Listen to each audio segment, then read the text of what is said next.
இன்னைக்கு காலை டிஃபன் என்னான்னு பார்க்கலாம். இன்றைக்கி ராகி தோசை தான் பண்ண போகிறேன். ஹெல்த்தியான டேஸ்டியான ராகி தோசை. அதுக்கு நாங்கள் வீட்டில் பண்ணுறான பருப்பு சாம்பார், கார சட்னி எப்படி பண்ணலாம் பார்க்கலாம். நான் வீடியோ எடுக்கிறதுக்கு மறந்துட்டேன். இந்த கிளாஸுக்கு ஒரு கிளாஸு உளுந்து 4 மணி நேரம் ஊற போட்டு நல்ல மை போல் அரைச்சி எடுத்துக்கிடுங்க. அந்த உளுந்து கூட இந்த கிளாஸுக்கு 4 கிளாஸு ராகி மாவு அதையும் சேர்த்து நல்லா உப்பு போட்டு கொஞ்சமாக சோடா உப்பு வேணும்னா போட்டுக்கிடுங்க. நல்லா கலக்கி ஓவர் நைட் வச்சுக்கிடுங்க. காலையில் எழும்புனா இந்த மாதிரி புளிச்சிருக்கும் பாருங்கள். எப்படி புளிச்சிருக்கு பாருங்கள். இந்த மாதிரி புளிச்சிருக்கும் பாருங்கள். இந்த மாதிரி கெட்டியாக வரணும். ரொம்ப தண்ணியாக இருக்கக்கூடாது. இந்த அளவு மாவு கெட்டியாக இருக்கணும். இப்போது தோசை சுடும்போது நைஸாக மொறுன்னு சுட்டு எடுக்கணும். அதுதான் டேஸ்ட்டாக இருக்கும். அப்போ தான் டேஸ்ட்டாக இருக்கும். எப்படி சுடுறதை பார்க்கலாம் வாங்க. வீடியோக்குள்ளே போல் தோசை சுடுறதுக்கு கல் வச்சுருக்கேன் பாருங்கள். நல்லா சூடாயிடுச்சு. இப்போ ஊற்றிட்டு நைஸாக பருத்திக்கிடுங்க. நல்லா எவ்வளோ நைஸாக பருத்திக்கிறீங்களோ அவ்வளோவுக்கு தோசை சூப்பராக நல்லா இருக்கும். ஆயில் கொஞ்சம் மீடியமாக போட்டு விடுங்க. பாருங்கள், இந்த அருவெல்லாம் பாருங்கள். நம்ம இலக்கி கொடுக்காமலே அதாவே தானாகவே இலகி நிற்கும் பாருங்கள். இந்த டைமில் நம்ம திருப்பி போட்டுக்கலாம். பாருங்கள் தோசை எப்படி இருக்குது பாருங்கள். நைஸாக இருக்குது பார்த்துங்க. இந்த மாதிரி இருக்கணும். மொறுன்னு இருக்கணும் பாருங்கள். நெக்ஸ்ட்டு ஒரு தோசை கூட சுடுவோம். நெக்ஸ்ட்டு இப்போது நம்ம இந்த தோசை ஊற்றிக்கிட்டே நம்ம நெக்ஸ்ட்டு இதுக்கு ஏற்றதான பருப்பு சாம்பார் பண்ணுறது எப்படின்னு பார்க்கலாம். இப்போது பருப்பு சாம்பார் பண்ணலாம். சிம்பிள் ரெசிபி தான்.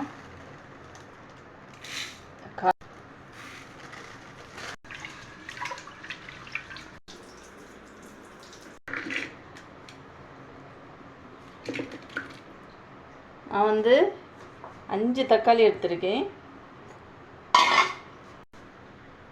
காயப்பொடி போட்டுக்கலாம். மஞ்சத்தூள் போட்டுக்கலாம். உப்பு போட்டுக்கலாம்.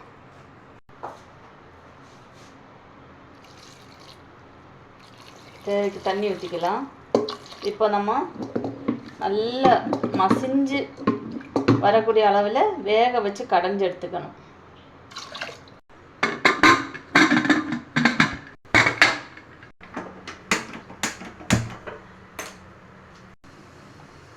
கொஞ்சமாக புளி போட்டுக்கலாம். கொஞ்சம் போதும். ஆல்ரெடி தக்காளி நிறைய போட்டிருக்கோம். நல்லா வெந்துருச்சு.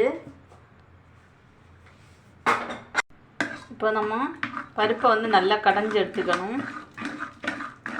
பாருங்கள், அந்த பூண்டு தக்காளி எல்லாமே நல்லா மசிஞ்சிடுச்சு. நல்லா கடைஞ்சி எடுத்துக்கிட்டோம். இந்த மாதிரி நல்லா கடைஞ்சி எடுத்துக்கணும். இப்போ நம்ம ஊற போட்டதான அந்த புளி கொஞ்சமாக பிசைஞ்சு ஊற்றிக்கலாம். இது கொஞ்சம் தண்ணியாக தான் இருக்கும். சாம்பார் இது தண்ணியாக தான் வைக்கணும். உங்களுக்கு தேவைக்கு ஏற்றபடி தண்ணியை ஊற்றிடுங்க. இது இப்போ திரும்ப நம்ம கொதிக்க வச்சு எடுத்துக்கணும்.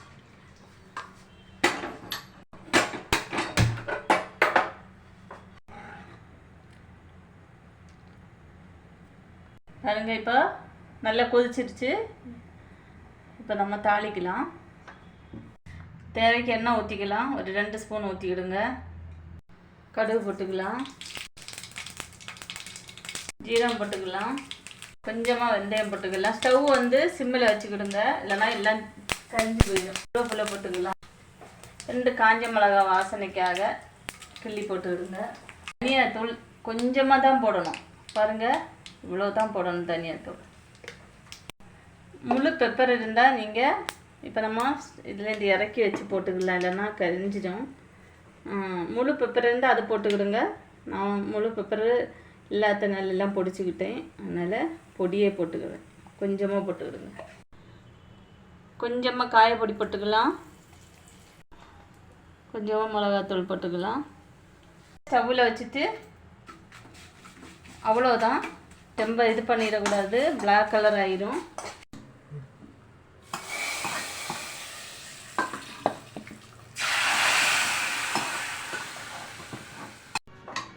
இப்போது கடைசியாக கொஞ்சமாக மல்லித்தூள், மல்லி இலை போட்டுக்கலாம். அவ்வளோதான், சிம்பிள் ரெசிபி.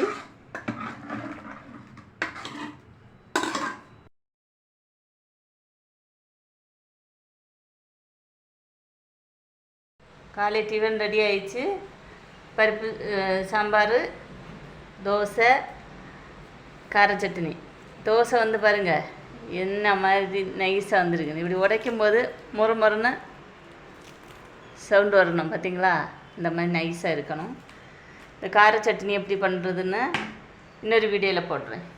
பிடிச்சிருந்தால் லைக் பண்ணுங்கள், ஷேர் பண்ணுங்கள், கமெண்ட் பண்ணுங்கள், மறக்காமல் சப்ஸ்கிரைப் பண்ணுங்கள்.